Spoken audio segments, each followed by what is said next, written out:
Hello again. So what does it mean when your squad leader says, Alpha, bound east across the ODA to the next tree line, and orient northeast watching the MSR? I know playing a milsim game for the first time can be intimidating, so in this video I'll cover the terminology you'll hear in a game of Bellum so you know what the heck everybody's talking about. I'll be going over geographic terms, common acronyms, tactical concepts, callouts, and a couple of terms you'll hear on the radio. And if you like guides like these and are part of the 95% of my viewers who aren't already subscribed, consider giving me a sub to provide me with a short-term burst of dopamine to keep making these videos. And just be aware this list is not exhaustive by any means. I only designed it based on the terms I hear in a typical game and what I hear people ask questions about. So let's break down all these terms into plain English. First, let's cover some geographic terms because these are some of the most common words you're going to hear your squad leaders use. And let's start out with defilade. If you are in defilade, it basically means the enemy cannot shoot you because of the terrain between you and them. If you are behind a hill and the enemy cannot see you or shoot you because the hill blocks their line of sight, you are in defilade. Using terrain to your advantage is a super important part of winning firefights in Bellum, so defilade matters a lot. This diagram here is from a Marine Corps training document showing you how you can employ machine guns in defilade. So these guys are all set up looking to the right.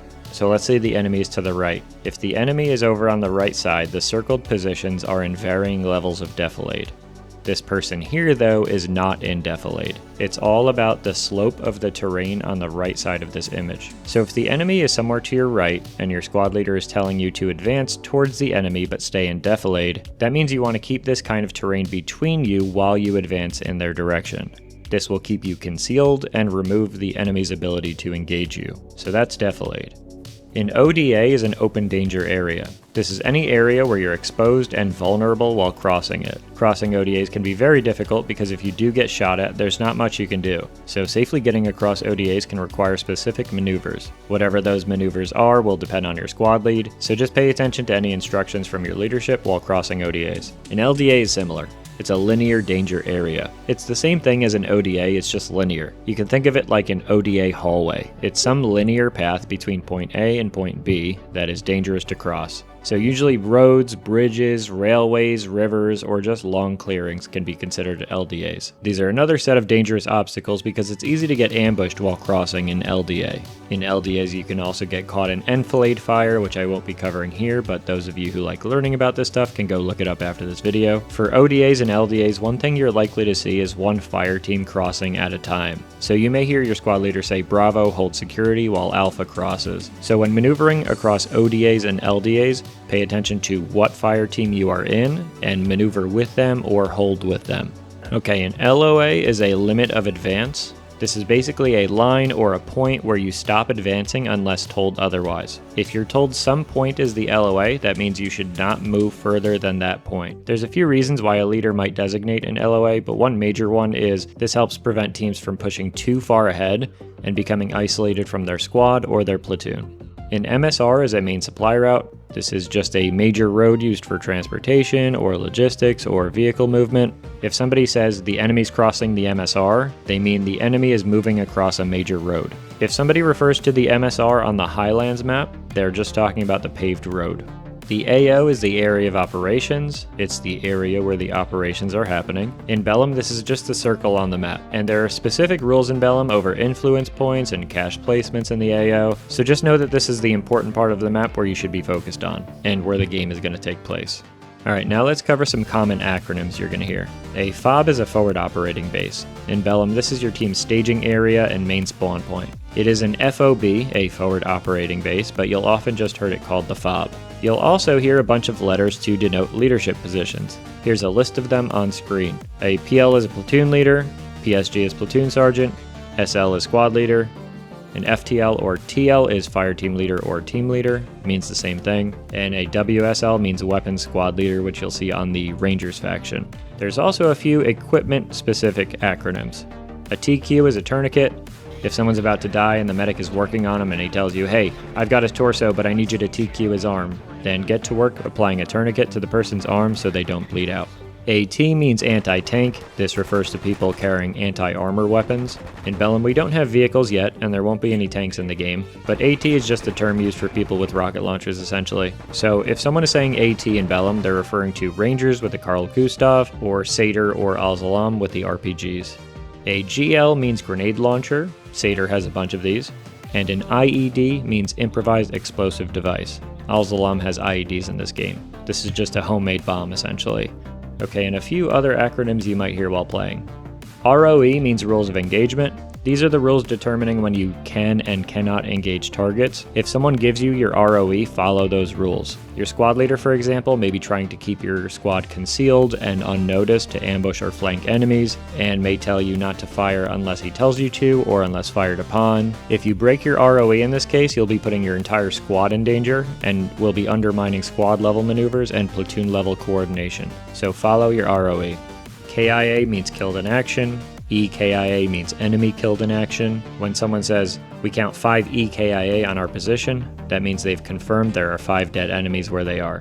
TIC means troops in contact. This is a really quick way of saying, hey, we're actively fighting the enemy. You may hear someone say 1-1 troops in contact, meaning squad 1-1 is being engaged, but they may also just say 1-1 TIC. Alright, now let's go over the good stuff. I'm going to cover some tactical concepts that are extremely important in Bellum. First off is PID. PID means positive identification. This means confirming that a target is actually hostile before shooting.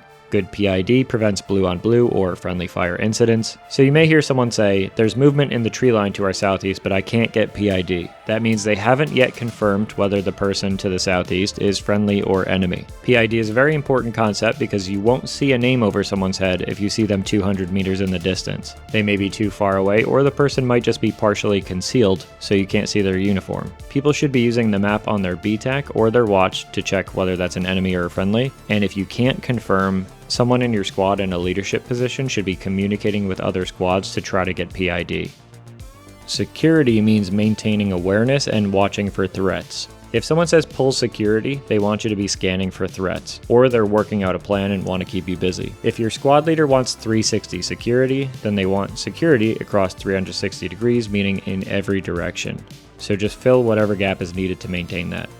You may hear someone say get in cover or stay in cover or get into concealment. Cover is a hard object that protects you from enemy fire, while concealment hides you from enemy observation. So standing behind a wall would be cover, while laying in the shadows of a wooded area in a bush would be concealment. And remember that your cover varies in protection based on the thickness of the object. The thicker the object, the better, so that bullets cannot penetrate it.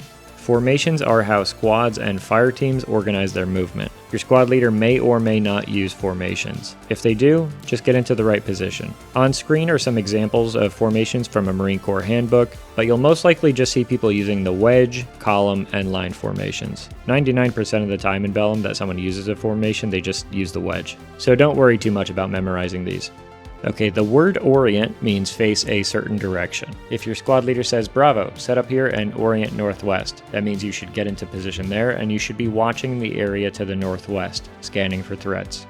Now I'm going to cover a couple of terms and concepts that are all related. Suppressing fire, cover fire, base of fire, and support by fire. You can just consider suppressing fire and cover fire to be the same thing. If you're performing either of these functions, you are just suppressing the enemy. Suppressing fire is firing at the enemy to keep their heads down. The thing is, you may not actually see them and you may not actually hit them. There is an issue with new players in Bellum where the squad leader or fire team leader might say suppress those targets and nobody starts shooting. Suppressing fire is not necessarily to kill the enemy. It could be to keep them from looking at you, or throwing grenades or getting rockets off at you, or keep them freaked out, or keep them busy and distract them while another team maneuvers on them. So if you're told to suppress a target, just start throwing bullets at them, wherever you think they are. Try to do some damage or just freak them out. If you've ever been stuck somewhere, you're like in a ditch or behind a tree and you're struggling to stand up or run away, you need to get away from the enemy, but you can't because bullets are just whizzing by or flying overhead, and you're just kind of trapped there and there's nothing you can do, that's because you're being suppressed. It's incredibly effective, and sometimes you need to return the favor and do that to the enemy. So if somebody's telling you you are providing suppressing fire, that's what you should be doing. Don't worry about the fact that maybe you can't get your sights on the enemy right now. Just try to get bullets where you think they are or around where they are. This will kind of keep them paralyzed. Now, support by fire is a closely related concept. If you hear someone say set up a base of fire, it's essentially support by fire. Support by fire is also called SBF, so you may hear someone say set up an SBF position. And in this position, an element sets up to provide supporting fire for another element that is maneuvering. For example, you may be setting up an SBF on a hilltop to rain bullets down onto a position while another squad flanks the enemy from the left side. So in this example, the SBF element would provide suppressing or cover fire for the attacking or assaulting element who is gaining the angle of attack. So if you're the SBF element, what you're doing is two things. You're keeping the enemy suppressed so they can't peek their heads up, and you're distracting the enemy from the maneuver element. The SBF element is drawing attention to themselves so that the enemy hopefully focuses on them and doesn't notice the maneuvering element. I won't go into further detail on this here, but just know that the supporting element of an SBF is essentially the base of fire, and what they are providing is suppressing fire or cover fire. So all these terms are connected. Okay, an L-shaped ambush is exactly what it sounds like. One element forms the long side of the L and another forms the short side. And in the middle of the L is the enemy. So when you're going for an L-shaped ambush, you're trying to ambush the enemy by creating an L around them. What this does is it creates overlapping fire from multiple directions. It's very deadly because it traps enemies in intersecting lines of fire. And what's great is your team's bullets won't ever hit a friendly. So if you set up an L shape like this, you have one element on the west side shooting east to hit the enemy, and another on the south side shooting north to hit the enemy. So an L-shaped ambush, when done correctly, will really disorient enemies and hit them hard. You may be attempting an L-shaped ambush with another squad, or you may be doing it with your squad's fire teams. Either way, what you want to do is just pay attention to your positioning when setting up for an L shape. Alright, if you hear someone refer to gun teams in this game, they're referring to the machine gun crews. Rangers have an entire weapons squad with dedicated machine gunners. If you're ever in a game of Bellum and you hear constant gunfire that sounds like it's never going to stop, you're probably hearing the gun teams. These gun teams are great for providing suppressing fire, and they also have the biggest guns with better bullet penetration and the ability to link ammunition to provide nearly constant fire. Okay, bounding is a simple movement technique to keep everybody safe. Bounding is a way for you to get from point A to point B. Whether we're talking about a fire team or a squad, just take the team and carve it up into two groups, Group 1 and Group 2. We're starting at point A, and when bounding, Group 1 will start moving towards point B, while Group 2 covers or suppresses. Group 1 moves until they get into a position they deem safe, then they hold position, and Group 2 then begins to move towards point B. Group 2 will bypass Group 1, meaning they move past them, and when Group 2 gets into a good position, they hold, and Group 1 moves again. You keep doing this until you've gotten to the objective. That's all bounding is. Communications can help during bounding, so when your group gets into position and is now holding for the other group to move, you can say that you're set to let them know that they're safe to move. So if you're the Alpha Fire team and you're letting Bravo know that they can move, you can say Alpha's set. Okay, and breaking contact. Breaking contact means withdrawing or disengaging from a fight, usually in some kind of organized way. Breaking contact may feel a little weird because in nearly every video game, what you're trying to do is simply try to kill as many people as possible before you die. It's just like, how many people can I take with me? But in Bellum, it's very important to preserve your manpower, and there's no point killing 1 or 2 people if that enemy squad's just going to pick up those casualties anyway. So you really want to preserve your manpower, you really want to take care of your squad, and if you do have squad members die, you want to reconstitute. So breaking contact is very important if your squad is going to lose a firefight. You may be outnumbered, you may be 1 squad against 2, you may be in a horrible position and another team has the high ground and there's like nothing you can do to hit them and they're just raining bullets down on you. Or maybe you're outmatched. You realize you were patrolling a wood line and you just ran into a ranger gun team and you just need to get out of there. Breaking contact means moving away from that enemy. You may be breaking so that you can get into a more advantageous position and then begin fighting again, or you may be breaking contact to run far back to link up with reinforcements and then get back into the fight. It can be done for a handful of reasons. So you may hear your squad leader say, "Squad, we need to break contact west," which means you want to disengage from the fight and move west. But if you're not given a direction, you simply want to move away from the enemy. You should not be blindly running away or do anything that will get you killed. That's not the goal here. The goal is to stay alive. So intelligently move from cover to cover, fire at the enemy a little bit if you need to, and then start running. Whatever you gotta do to stay alive and remove yourself from the situation. Alright, now let's cover some callouts. These are the phrases you'll hear your team use when they see the enemy. So first off, bearing. A bearing is a direction. So if someone calls out contact, they may say, hey, enemy contact northwest. But to give a more accurate position for the enemy, you can give a bearing. So you might hear someone say enemy infantry bearing 270. If you pull up your watch, look for bearing 270, and that's where the enemy will be. When calling out an enemy that you've spotted, providing a bearing can be helpful, especially to those around you. The further a teammate is from you, the less helpful a bearing will be, but it can still be helpful nonetheless. When calling out a bearing, try to read out each of the 3 numbers individually. There's not an enemy at 40, there's an enemy at 040, there's not an enemy at 285, there's an enemy at 285. This might seem really simple, but I have seen some people get confused. If someone says contact front or contact left or contact right, it's probably easy to understand what this means if you have just been holding position somewhere. But if you're moving, it might get confusing. And this is why it's important to maintain situational awareness. Let's say you are in Alpha Fire Team and you are patrolling a wood line. You're moving through the woods and you're heading in a general direction. That direction is northeast. So you've got a fire team of 4 people all moving northeast at the same time. Contact front is obvious. That means there's enemies northeast, but contact left means there's enemies here, and contact right would mean there's enemies here. Like I said, I know this sounds obvious, but what I want to point out here is that if you're patrolling and you've been looking around a lot, it's important to remember the general direction you've been moving, because callouts like this can get confusing otherwise. Alright, and you might hear someone say there's an enemy skylining. What the hell does that mean? Skylining means someone is standing or moving at the top of a ridge or a hill where their silhouette becomes visible against the sky. If you're doing this, it's very bad. Really, really, really bad. You become extremely easy to spot, so don't do this. But if someone on your team calls out that they see enemy skylining, this is great news. What you might hear is someone say, hey, enemies northeast skylining moving right to left. Just look at the hilltop and look for those little silhouettes moving.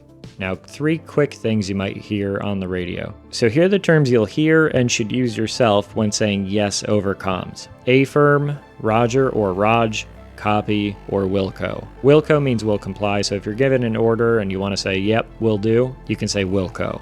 When saying no, you should say negative. You can say affirmative for yes, but I'd avoid it. The reason for this is if somebody's on the other end listening and they didn't catch the whole transmission, they may have only heard the end of it, and the end of it is additive. They might be thinking you said negative instead of affirmative. So instead of saying affirmative, you should just go with affirm, or just say Roger, Raj, whatever. But these are the main yes and no terms. And if you end up in platoon net, you might hear someone declare that their squad is MASCAS or MASCAL. That means that they've had a mass casualty event.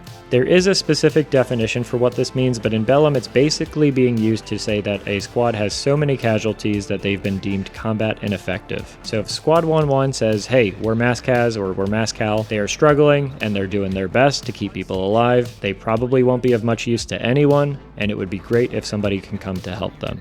And lastly, you may hear someone in your squad call for an ACE report. ACE is ACE, it means ammo, casualties, and equipment. It's just asking for a quick status report. If someone asks for an ACE report, hold H, check your medical menu, make sure you're full green and everything looks good, you don't have any wounds, and then hit Control T and check your equipment. If you're not doing so well on ammo, you only have like 2 magazines left, let your leadership know. If you're low on anything, bandages, whatever it is, let them know. And if you're a specific role like a grenadier and you're down to just like 1 or 2 grenades left, that's also something you should be reporting. So if your leadership calls for an ACE report, just let them know how you're doing on ammo and if there's any health issues that you have. Alright, if there's any common stuff that you hear in game that I've missed, please go ahead and put it in the comments so that new players can go check there and learn anything that I forgot to include here. If this video is helpful to you, go ahead and subscribe because I've got more video guides on the way. Check out my channel for other beginners videos. People really seem to like my video on communications, so go check that out if communicating in Bellum has been intimidating for you. And when you hop back into Bellum, just remember that 99% of the community is very welcoming. So when you're playing a game and you have no clue what someone just said, just ask for clarification. Don't feel embarrassed because you don't know some ridiculously esoteric acronym a guy just threw out there to describe a wide open field. In my experience, multiple people usually jump to help new players learn the game and the lingo. But hopefully now you're in good shape to understand what it means when you're told Alpha, bound east across the ODA to the next tree line, and orient northeast watching the MSR. Thank you to Steady, who gave me the idea for this video a few weeks ago when he described his friend being yelled at to set up a base of fire and having no idea what that meant. And thank you all for watching, and I will see you next time.